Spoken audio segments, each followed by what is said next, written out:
আর একটু তেল দিয়ে দিলাম কড়াতে,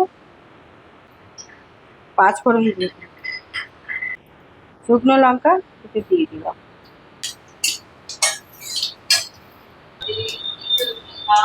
পেঁয়াজ গোনা দিয়ে দিলাম, কচু গোনা দিয়ে দেবো,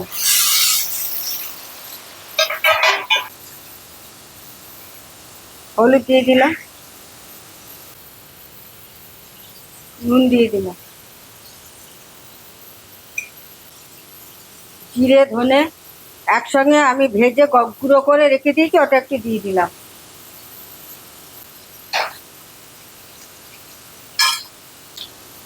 একটু লাল লঙ্কা গুঁড়ো দিয়ে দিলাম,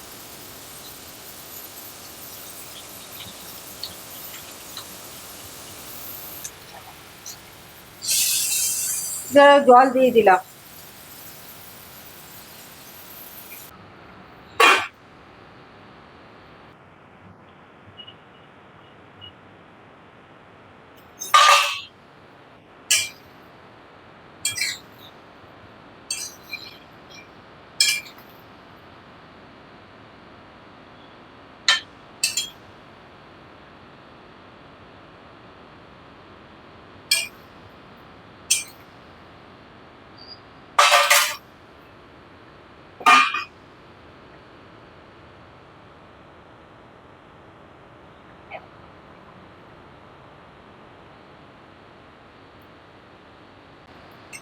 কচুর তরকারিটা আমার হয়ে গেছে, আমি এবার নামিয়ে দেবো।